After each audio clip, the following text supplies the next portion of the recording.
Salut tout le monde, bienvenue sur ma chaîne. Alors, déjà je vais commencer par dire merci aux gens qui me soutiennent, qui ont aimé ma chaîne, qui ont commenté. Donc voilà, donc continuez comme ça, merci infiniment. Donc vous pouvez me poser des questions, vous pouvez me lancer des défis, je le ferai sans problème. Donc aujourd'hui je vais parler dans ce tag de harcèlement.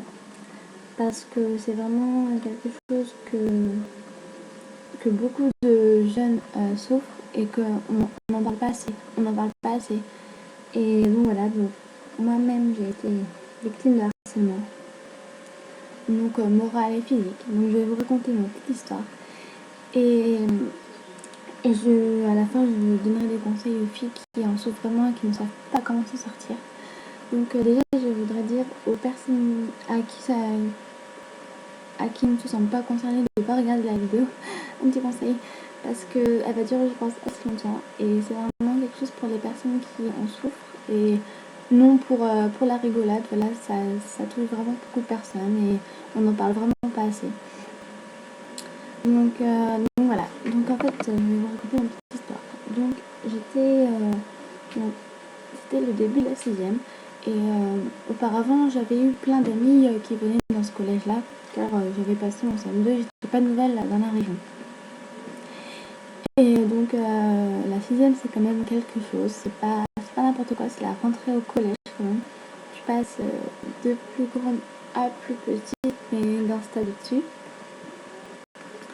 Et donc j'avais plein d'amis avec moi et c'était le jour où on nous annonçait dans quelle classe tu allais être et avec qui. Et là on m'appelle et on m'annonce que je suis avec presque toutes mes copines l'année dernière. Donc j'étais vraiment soulagée, super contente et voilà, et c'était trop bien. Et moi donc je suis quelqu'un de sociable, très sociable. Je vais beaucoup vers les gens, je n'ai pas peur de, voilà, je ne suis pas timide.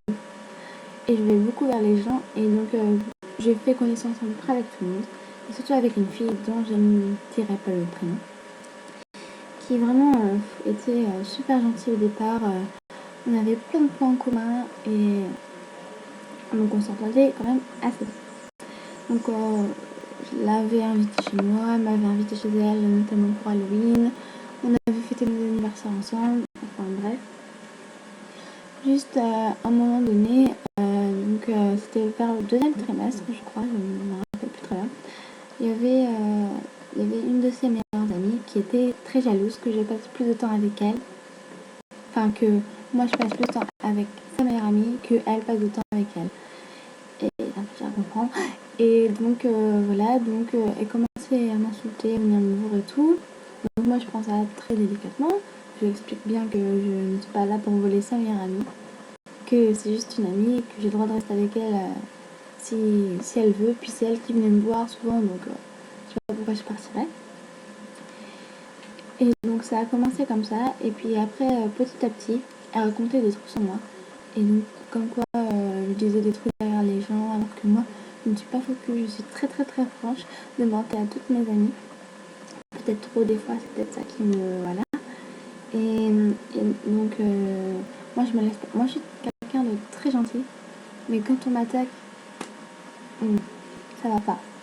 Moi, quand on m'attaque, j'attaque après, et notamment cette personne-là. Donc, sa meilleure amie commençait à dire des trucs sur moi, et plusieurs de mes amis auparavant m'avaient tendu le dos, justement pour des simples rumeurs, alors qu'elle ne savait même pas la vérité. Alors qu'elle ne savait même pas la vérité. Et donc, ça m'a beaucoup blessée parce que je me suis dit à quel point les gens pouvaient être cons de faire confiance à des personnes qu'ils ne connaissaient même pas auparavant. Alors que, voilà. Bref, chacun est comme il est. Et donc voilà, donc ça m'avait fait beaucoup de mal. Et donc il me restait peut-être 2-3 vraiment bonnes amies. Et donc la fille avec qui je traînais beaucoup a commencé à me tourner le dos. Et c'est vraiment avec elle que ça a commencé à déraper. Donc vers le 3e trimestre, un moment, parce que je ne vais pas rentrer tout dans les détails, on était allés au sport. Donc nous on faisait du sport en dehors. C'était à la gym je crois. Et on était sur la route, je me souviendrai toujours. Et puis il pleuvait à torrent, donc il y avait plein d'histoires. Elle arrêtait pas de me chercher en classe. C'était des insultes permanentes.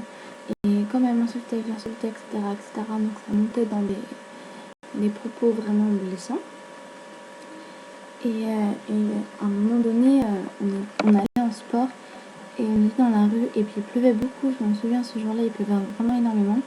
Elle était devant moi avec une de mes amies et elle avait son parapluie et à chaque fois elle se retournait et puis elle me jetait des coups de parapluie comme ça.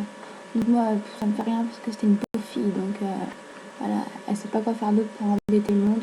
Donc elle me fout son parapluie, voilà. Bon, une fois, deux fois, trois fois, quatre fois, ça va. La cinquième fois, je me suis pas laissé faire. J'ai pris son parapluie, je l'ai jeté par terre. Il était cassé. Et bien tant pis pour elle. Ce que j'ai fait, c'est que je suis partie, j'ai continué à tracer ma route. Elle m'a lancé un regard comme jamais. Et tant pis, elle n'avait pas à me faire ça. Donc moi, quand on me cherche, on me trouve. Donc son parapluie était fichu. Elle est venue vers moi, elle a commencé à crier: ouais, mon parapluie, il a coûté super cher. Parce que j'en ai à foutre, tu n'avais pas à faire ça comme ça sur moi, quoi. Je t'ai rien demandé, je t'ai rien fait, donc pourquoi tu fais ça? Et là, donc elle a commencé à me donner des coups de pied. Et donc c'est parti, je lui ai donné des coups de poing, des coups de pied, je lui ai arraché les cheveux, elle m'a arraché. Enfin, c'était la grosse catastrophe. Donc voilà, donc le prof a intervenu, on n'a pas eu l'heure de colle, mais on s'expliquait devant la principale. Et à partir de ce moment-là, la principale m'avait dit qu'à chaque fois qu'elle m'embêtait, je devais venir la voir. Et moi, je suis pas une balance, j'aime pas. Alors souvent, quand t'as des personnes qui vont à la sécu, tu leur dis tiens la balance, tiens, celle-là, c'est vraiment une balance. Non, moi, j'aime pas du tout ça. Et j'ai été bien obligée d'aller la voir. Et elle aussi, allait la voir, hein, évidemment. Et mon prévu de balance, c'est pas elle. Il y a un hic. Bref, du coup, alors, excusez-moi, j'ai plus de batterie. Je vais juste recharger. Je reviens.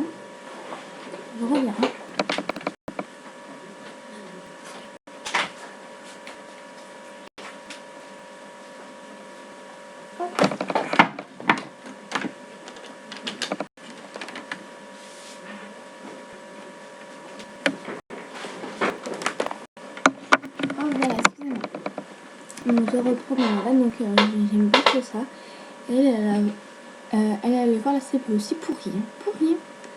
Et donc voilà, donc je me faisais presque tout le temps engueuler. Et bref, c'était super. Et donc c'était comme ça tout le temps, dans les cours, dans les récrés, c'était toujours des méchancetés envers moi. Donc moi j'en prenais pas compte, mais bon, ça fait quand même mal quand on entend des trucs sur toi.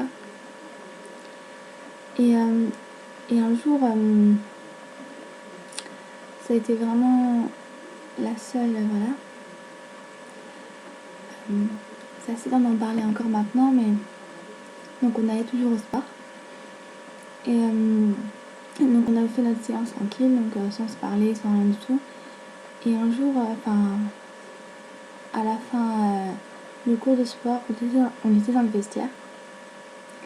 Et donc en fait, si vous voyez, on avait donc, vous avez un banc là et un banc là. Et moi j'étais donc sur le banc là qui était le banc contre le mur. Et donc j'avais presque fini et puis j'étais en train de faire ma lacet, donc j'avais la tête voilà baissée quoi. Et elle était partie, elle arrêtait pas de dire des trucs sur moi, donc j'arrêtais pas de lui répondre, etc. Et puis à un moment elle a fait au revoir, je le savais que cette conne, je sais pas quoi. J'ai fait ouais c'est ça, casse-toi et tout. Elle est venue, elle m'a attrapé les cheveux et j'ai même pas eu le temps de voir parce que j'étais la tête dans mes chaussures. Elle m'a attrapé les cheveux, elle m'a tapé la tête contre le mur. Elle m'a donné des coups de pied dans le ventre, etc. Et là, j'ai vraiment pu rien faire. Je suis tombée par terre. J'ai tombé dans les pommes pendant plusieurs minutes. Et donc je me réveillais pas. Donc là, il y avait vraiment deux meilleures amies. Et une autre, c'était sa meilleure amie, est censée être déléguée. Elle est partie comme ça. Apparemment, parce que du coup, je me souvenais pas, c'est mes copines qui m'ont raconté ça. Elle est partie sans rien faire. Moi, j'étais par terre, j'étais pas bien du tout. Mes copines ont vraiment eu peur qu'il m'est vraiment arrivé un truc de grave, très grave. Elle a appelé le prof et tout, donc le prof ne pouvait pas venir dans les vestiaires des filles. Parce que c'est comme ça, même en cas d'urgence, bref. Voilà, donc mes copines m'ont balancé un seau d'eau apparemment dans la gueule. Et donc je me suis pas réveillée. Et juste quelques secondes après, je m'étais réveillée. Et donc j'étais vraiment pas bien, j'étais en pleurs, je comprenais pas ce qui m'arrivait. J'avais comme un trou de mémoire. Et donc et elle m'a emmenée vers le prof et tout. Le prof a commencé à crier derrière l'autre personne qui m'avait fait ça, derrière la fille qui m'avait fait ça. Et donc on était dans le bus et tout, j'étais en train de pleurer. Et je me sentais vraiment pas bien, mais vraiment, vraiment pas bien. Et donc je suis rentrée chez moi. En plus, j'étais vraiment dégoûtée car mes grands-parents étaient venus passer la soirée avec nous. Et donc voilà, donc j'ai même pas pu les voir, la soirée était gâchée, j'étais allée à l'hôpital, on m'a fait des examens, j'avais plein de contusions sur le corps. J'avais une poignée là de cheveux qui était arrachée. Mais quand je vous dis arrachée, tu voyais vraiment les trucs. Donc heureusement que j'ai une belle-mère coiffeuse parce que sinon je ne me serais pas sortie. Et c'était vraiment horrible. Et je sais pas comment, voilà. Excusez-moi, c'est encore un peu, voilà. Je sais pas pleurer derrière la caméra non plus. Et donc j'étais à l'hôpital et peut-être j'ai passé la nuit tout à l'hôpital, je crois. Et j'étais sortie. Et mon père m'a dit que j'étais dans le canapé, j'étais pas bien. J'étais en train de me morfondre, baisser les bras, enfin c'était la grosse galère. Je pouvais plus me battre, mais plus du tout. J'avais peur du regard des gens quand j'allais, parce que l'année était presque finie, mais pas totalement. J'avais peur des regards des gens quand j'allais rentrer au collège, c'était vraiment un enfer. Et là mon père il me dit que la directrice nous a convoqués, l'a convoquée elle, et que moi je dois venir quelque part pour témoigner. Et il dit non, je vais pas y aller, je vais pas y aller. On m'a forcé à y aller, et tant mieux. Et on était là-bas, il y avait sa mère, il y avait moi. Et il y avait mon père, et là, c'était dramatique de la revoir comme ça, parce qu'après je me suis souvenue du coup, de me ressouvenir de ce qu'elle m'avait fait, c'était vraiment horrible, horrible. Et donc là, elle a parlé, elle s'est excusée. J'ai accepté ses excuses, mais au fond, moi, s'il n'y aurait pas eu ses parents et mes parents, je leur aurais juste foutu une claque, donc pendant sa gueule en fait. J'aurais juste défoncé. Mais bon, j'ai fait semblant d'accepter ses excuses. Car évidemment, pour moi, elle ne dit plus rien et je voulais même plus entendre parler d'elle. Et donc, je revenais une semaine plus tard, je sais plus quand plus tard, en cours. Et on m'a dit que. Et en fait, elle aurait été exclue. Le truc, c'est que moi, donc, heureusement pour moi, vraiment heureusement pour moi, sinon, je pense que mon père m'aurait. Enfin, bref. Heureusement pour moi que je déménageais donc en Martinique où je suis actuellement. Heureusement que j'ai déménagé parce que sinon je sais pas comment j'aurais fait. Et la directrice de toute façon m'a dit que si je serais restée, elle aurait été exclue définitivement car elle avait eu plein de problèmes, voilà. Et donc voilà. Et je savais pourtant qu'elle avait des problèmes de famille, notamment avec son papa. Apparemment c'était pas du tout facile à la maison chez elle, car j'étais allée plusieurs fois chez elle et tout. Donc certes c'était pas de sa faute si elle était comme ça, mais elle avait pas à faire ça. En fait elle se défendait que par les mauvaises paroles et par les coups. Donc voilà.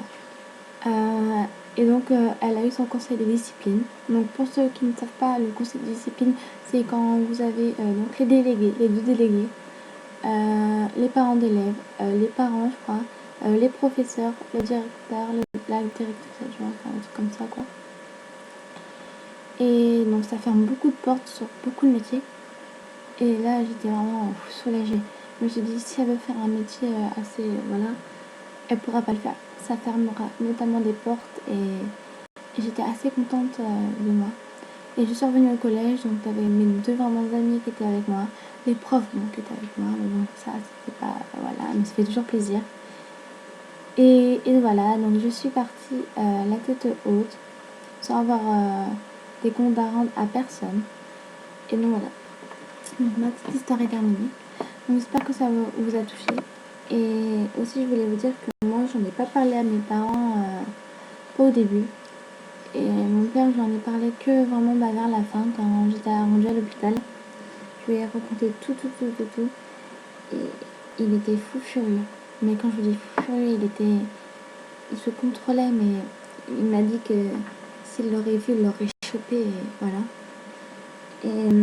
Et vraiment, donc je vous donne des petits conseils. C'est de... Moi, au départ, je me disais, allez voir la CPE, ça va faire quoi? Elle va écouter, elle va prendre une petite parole, et puis après, elle va retourner dans son bureau faire sa paperasse. Et ça m'a vraiment beaucoup aidé d'aller en parler. Donc, si vous avez, je sais pas, une amie, ou même un ami, ou même un professeur à qui vous tenez vraiment, allez en parler, car c'est sûr que de parler aux parents, c'est pas facile, parce que vous avez toujours une honte qui vous juge, et que, enfin, moi, perso, pour mon père, c'est vraiment quelqu'un de très très bien. Vraiment une belle personne. Et j'ai toujours de peur de pas être vraiment une fille à la hauteur pour lui. Et c'est pour ça vraiment que j'avais vraiment peur, j'avais vraiment une honte, mais abominable. Donc je vous dis vraiment que si vous avez une super amie ou un super ami, ou même un professeur, ou votre voisin, ou je sais pas, ou peut-être, je sais pas, un parent ou une belle-mère à qui vous avez entièrement confiance, confiez-vous à quelqu'un, car c'est vraiment très très très important de se confier. Tu peux pas garder ça pour toi. Et ce n'est pas la peine de faire une connerie pour des personnes qui n'en valent même pas la peine, car de toute façon, la vie se chargera d'eux, peu importe dans quelles conditions, la vie se chargera d'eux. Donc voilà, donc c'était mon petit tag du jour. Donc j'espère que ça vous a touché et ça a ouvert les yeux à plusieurs personnes. Et donc voilà, donc je suis très contente de vous avoir fait partager ma petite histoire. Et donc voilà, donc c'est aujourd'hui tout va bien. Je suis dans un collège, voilà, j'ai plein d'amis. Le passé est vraiment derrière moi. Je ne pense plus à tout ça. Et j'aide vraiment les personnes autour de moi qui ont des problèmes aussi de les aider et de les pousser vers le haut, car de toute façon la vie se chargera d'eux et ils prendront cher, très cher. Donc voilà, donc je vous fais mille bisous et je vous dis à bientôt.